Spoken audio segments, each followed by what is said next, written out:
En medio de acusaciones cruzadas de ataques, avanza el quinto día de tregua entre Israel y Hamás tras la extensión lograda el lunes.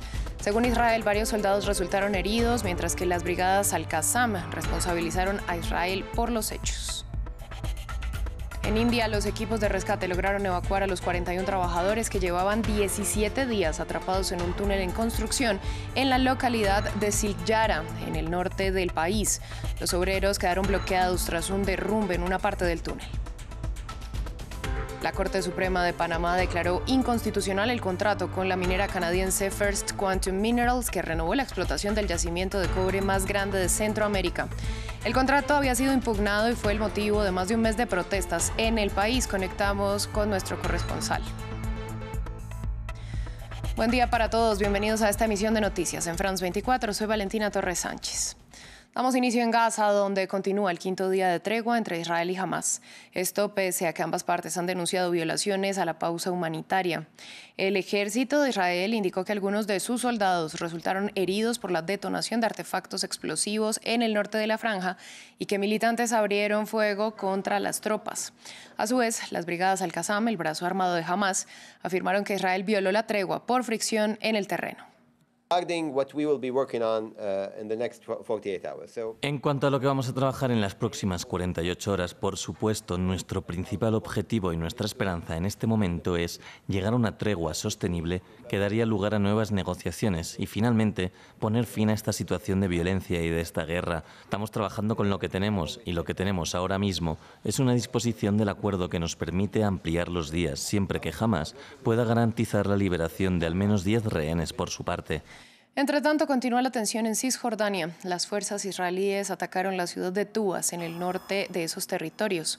Vehículos militares maniobraron por las calles mientras se escuchaban disparos de fondo. La guerra en Gaza ha empeorado las tensiones en la zona ocupada, donde los médicos dijeron que 2 palestinos fueron asesinados a tiros por tropas israelíes durante la noche cerca de la ciudad de Ramala. El ejército dijo que las fuerzas enviadas para abrir una carretera como parte de la liberación de prisioneros palestinos fueron atacadas con cócteles Molotov y bombas caseras, a lo que respondieron con fuego real.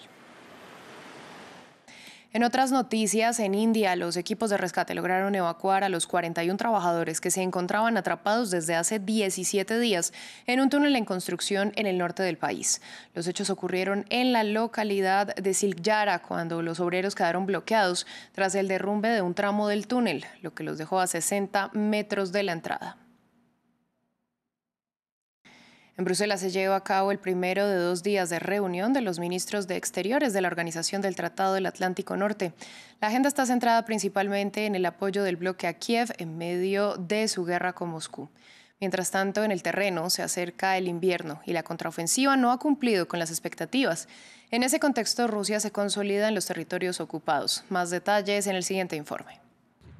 21 meses después de lanzar su invasión a Ucrania, Vladimir Putin puede afirmar que controla, según varias estimaciones, aproximadamente el 17,5% del territorio ucraniano. En el sur, y especialmente en el este, varias ciudades importantes están en manos del ejército ruso desde hace meses, como Mariupol, Melitopol y Severodonetsk. También hay 2 capitales regionales, Donetsk y Lugansk, sin olvidar Bakhmut, que se ha convertido en el símbolo del enfrentamiento mortal entre ambos bandos. La situación sobre el terreno cambió considerablemente en los primeros meses del conflicto, pero durante los últimos 10 meses ha estado empantanada, y con el segundo invierno de guerra acercándose rápidamente, las posiciones de todos los bandos podrían atrincherarse. Ucrania ha sido azotada por una impresionante tormenta de nieve. En estas condiciones, el avance y abastecimiento de las tropas rusas parece limitado, y con este telón de fondo, Volodymyr Zelensky espera que Rusia ataque de nuevo sus infraestructuras energéticas, como lo hizo el invierno pasado. El presidente ucraniano no pudo sino constatar el fracaso de su contraofensiva hace 6 meses, una contraofensiva que debía permitir a su ejército cortar el acceso de Rusia a Crimea.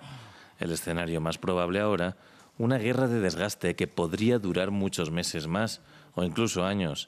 Kiev lo sabe. Para resistir, necesitará muchas más armas y municiones. Por lo tanto, la pelota está en gran medida en el campo de sus aliados occidentales, liderados por Estados Unidos. Pero desde el 7 de octubre, Washington ha estado mirando mucho más hacia Oriente Medio que hacia Europa del Este. Vamos a Panamá, donde la Corte Suprema determinó de forma unánime que la Ley 406, que incluye el contrato con la filial de la minera canadiense First Quantum Minerals, es inconstitucional. Previamente, Oscar Zulbarán, corresponsal de France 24, nos contó las implicaciones de la declaración de ese tribunal. Este martes es un día feriado en Panamá, se conmemoran 202 años de la independencia de Panamá de España, pero también es un día histórico, pues produce este pronunciamiento de parte de la Corte Suprema de Justicia, que había estado reunida en sesión permanente desde el pasado viernes y es hasta la mañana de este martes cuando hacen el pronunciamiento sobre el fallo de inconstitucionalidad, un fallo que estuvo pendiente la mayoría de la población panameña, incluso un grupo de personas que estaban apostadas a las afueras de la Corte Suprema de Justicia, que luego de conocerse este fallo celebraron la medida. También estaban en el lugar los abogados demandantes. La decisión se basó en dos de esas demandas de inconstitucionalidad que se presentaron en las semanas pasadas, luego de el inicio de estas protestas, y lo que viene ahora es que luego de la notificación de estos juristas, que se haga la notificación, estos juristas que demandaron el fallo, luego lo que viene ahora es que se notifique al Ejecutivo, tanto al Ministerio de Industrias y Comercio como al Ministerio de Ambiente, para que sean ellos los que tomen las medidas necesarias y también lo notifiquen a la empresa minera canadiense First Quantum Minerals, y luego de que se lleve a cabo ese proceso, iniciar, según lo que han dicho los expertos, iniciar un plan de cierre de la mina a cielo abierto más grande de Centroamérica. En Perú, Dina Boluarte renunció a su inmunidad presidencial para enfrentar la denuncia presentada en su contra por presunto homicidio por la fiscal general Patricia Benavides. La titular del Ministerio Público interpuso la denuncia contra la presidenta por las muertes registradas durante las protestas que sacudieron el país entre diciembre de 2022 y marzo de 2023, tras la destitución del presidente Pedro Castillo. Esto luego de que la fiscal Benavides fuera acusada de liderar una red de tráfico de influencias por 3 de sus fiscales, a los que destituyó. La presidenta Boluarte dijo que no tiene miedo, pues considera que no tiene responsabilidad en las muertes. En Cuba, el cambio climático está afectando gravemente a una economía ya de por sí frágil. Las perturbaciones a largo plazo ya están teniendo graves consecuencias en dos importantes sectores de la economía del país: la producción de tabaco y la caza de langostas para la exportación. Un equipo de France 24 en terreno nos trae el siguiente informe.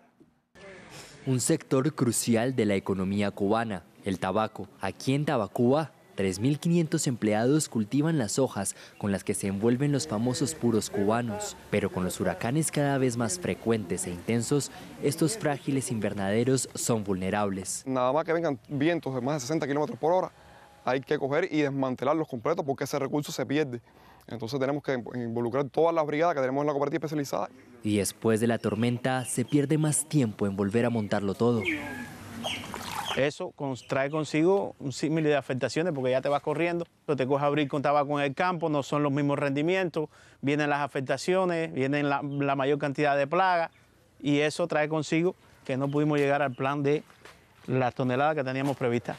El cambio climático avanza poco a poco, pero el impacto actual para las langostas de la isla es real.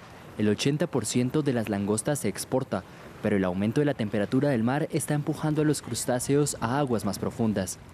Eso es un problema para la empresa estatal donde trabaja Jordan. Están hechas de recursos que compiten principalmente con la construcción de viviendas y son materiales difíciles de encontrar en el país por las limitaciones que tenemos. La empresa pretendía capturar 2.000 toneladas de langosta este año, pero se quedó en 800. El país se mantiene durante un verano prácticamente todo el año, y no hay una etapa que se le dice la etapa de corrida de la langosta, que se da en los meses de octubre y noviembre, donde la temperatura está un poco más baja, más fría, y la langosta tiene mejor manifestación. El gobierno también carece de fondos para aplicar políticas medioambientales a gran escala. Uno de los mayores problemas para Cuba es el ascenso del nivel medio del mar.